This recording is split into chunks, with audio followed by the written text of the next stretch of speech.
I thought I would mention it, you never know.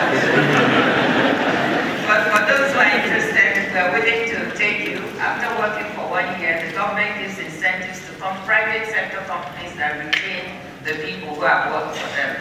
And some of them have, like Nestle and so on, have expressed interest in getting some diaspora people. Now let me move on to the second big area where we have issues. You know, I talked about the first one, which is, trying to solve our infrastructure problems and so on. The second one is consolidating governance. So the next challenge we have has to do with entrenching good governance in our African countries. Corruption and lack of transparency is still a big problem on our continent, as it is elsewhere.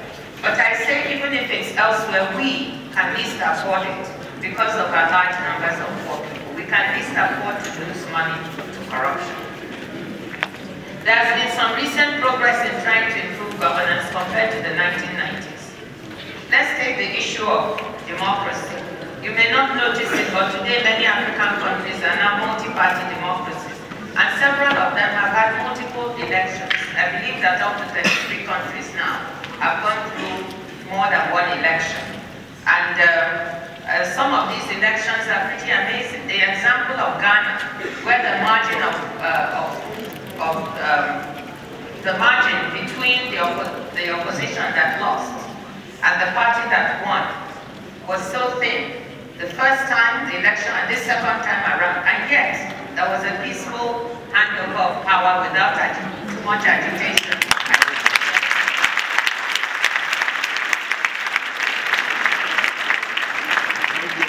In my own country, Nigeria, we have to commend President Goodluck Jonathan for having run an election that independent monitors said was one of the freest and fairest in the country, and that gave him a lot of support and credibility for his term.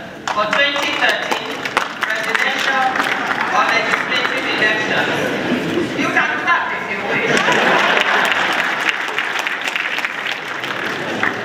For 2013, presidential or legislative elections are expected in Cameroon, Djibouti, Ethiopia, Equatorial Guinea. More than 10 countries are running elections, and we hope that we will all learn to respect that a democracy means you have a lively opposition, and that if they win, you should gracefully bow out and not try to create problems. I hope in Nigeria the same will be the case. But it also means an opposition that is a constructive opposition, not a destructive one. One of the things about democracies in Africa that is a little bit difficult is that sometimes the opposition feels they have to grind the ruling party into the dust in order to win. I don't think so. I really believe in opposition, but we should all, very rarely in the US do you hear somebody denigrating the United States. Even if, do you ever hear Republicans say that the US is the worst country they ever lived in?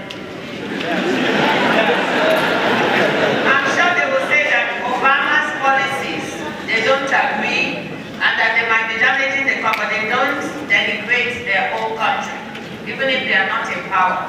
I think it's sometimes in our countries we hear opposition say this is the worst country, nothing works here, there's nothing, etc.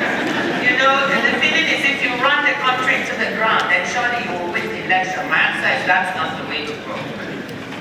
Now, there is one thing I want to talk about in terms of processes and in terms of consolidating governance that we don't often talk about, and that's financing the democratic process.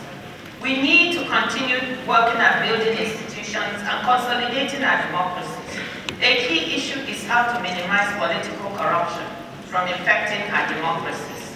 This is not solely an African problem. It's everywhere, but I always say that these problems can at least be avoided by us on the continent because we are poorer. No one wants to discuss the big problem of how to finance election campaigns and political parties. Where do the resources come from?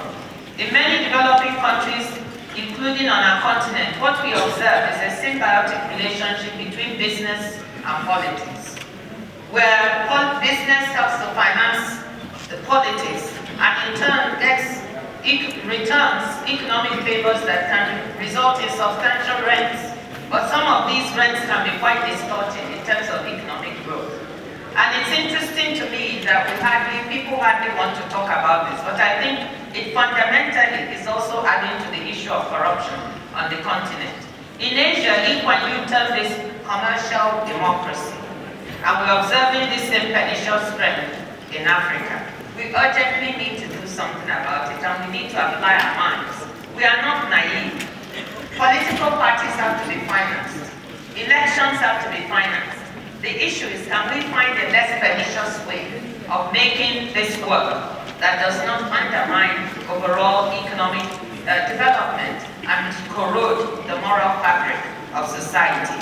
I'm commending this to you. I know Kenya is looking at an election campaign financing bill, and we're looking at them eagerly to see if they can come up with an answer that will enable us to also emulate and move forward in a very good way. But we have large numbers of very bright young African people here, so what I'm doing is asking you to put your minds to this problem and see, are there mechanisms that we can come up with that can enable us to tackle this problem of financing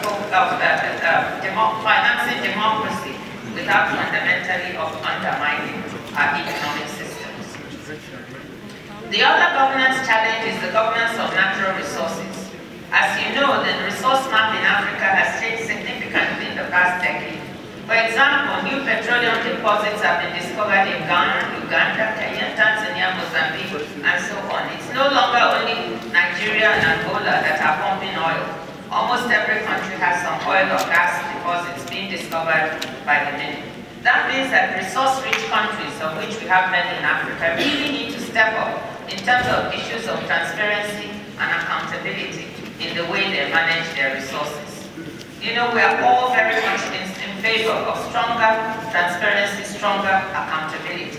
In this regard, I made a number of recommendations, which I discussed recently in China to the Chinese Mining Association in Tianjin, and also recently at a lecture in Oxford. I'll just mention a few of the things that I think we need to think about as policymakers. First, African policymakers and leaders need to be more transparent in the negotiations of these natural resource mining contracts by allowing open and competitive bidding for mining concessions. Practices of battery mining licenses for infrastructure projects are inherently difficult to evaluate and will be perceived as being non-transparent. Hostility from local communities is also likely to be high if contract negotiations are believed to be managed in secrecy. Second, we, African policymakers, need to do our homework thoroughly before we begin contract negotiations with foreign mining firms. In many cases, there's wide information and asymmetry between foreign contractor firms and host government officials. So African government officials should invest more in building technical capacities and improving negotiation skills before entering into contract negotiations. I'm saying this to you because I know many of you here are in law school and of course in business school. We strongly and sorely need those kinds of skills in mining, oil and gas negotiations, lawyers with those skills, people who know how to carry out these kinds of negotiations. They're very scarce commodity. So if anyone is still wondering what profession to go into, I've just given you one. Thirdly, African leaders should also build institutions which promote transparency and accountability in the management of the resource revenues. There are some useful audit frameworks, such as the Natural Resource Charters, developed by Paul Colley and colleagues, and also the Extractive Industries Transparency Initiative. In Nigeria, we're still struggling to build and maintain institutions for managing our natural resources, but we are making tremendous progress. Today, we have our oil price-based fiscal rule, which sets the price at which we budget below the prevailing oil price and enables us to save. And we have now been able to build our buffer back from about $4.3 billion, in mid last year when I first came to government, to about $9.2 billion now, whilst establishing a sovereign wealth fund with an initial capital of $1 billion, which we of course hope to build up in the nearest future. Clearly, transparency and fighting corruption will be critical to harness as much of our domestic resources as possible, given the paucity of donor assistance. I really want to repeat that. I have a strong belief that countries that are very donor dependent, depending for 40 to 50% or more of their budgets pay attention to how they can harness domestic resources more carefully, because the future of donor assistance is not very bright. And we have the capacity within our continent to do this. The issue is the will to make our populations believe that we use these resources wisely, and therefore get them to help us to build up our own domestic focus. Now, fourthly, you can have a role in helping to build these transparency frameworks by finding frameworks within which you can share information on what government is doing and what the flows, resource flows are within government to make it much more accountable. In this regard, I want to commend you to a website, www.transparentnigeria.com, which shares information on resource flows and other vital pieces of information on Nigeria in particular that many people who want to hold government more accountable may be interested in. Now, you know, there's truth in advertising here, and I must be very transparent.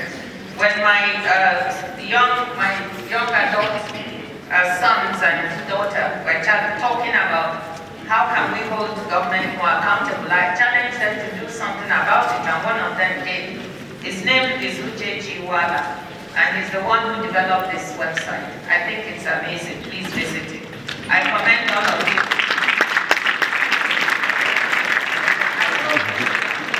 I hope it's not somewhere printing. Not at all. But I think it's a wonderful effort. I would like more of such efforts to try and share information and make the resource flows available. Information is power. And if people do not have information, they cannot hold their governments accountable. So this is something very important. Now, what are the emerging opportunities for entrepreneurs in Africa? I've talked about the wins that we have. I've talked about the challenges and problems. Now let's look at some of the opportunities. Once the economic reforms are in place and governance is improving, we need to turn to the final task of creating jobs in our countries. This is where the entrepreneurs come in. And this is where you in the audience can play your part. You should have the mindset of returning to the continent to contribute to economic growth. And I think there are many promising areas to explore, which I'll share with you. In agriculture, in housing and real estate, manufacturing, infrastructure, and so on. Let's look at some of these promising sectors. First, information technology, mobile and internet technologies. Mobile and internet technologies are providing us with an unprecedented opportunity on the continent to leapfrog our economic development. We need to get creative and to adapt these technologies to our local settings to solve local problems. These technologies can be creatively deployed across many sectors, such as financial services,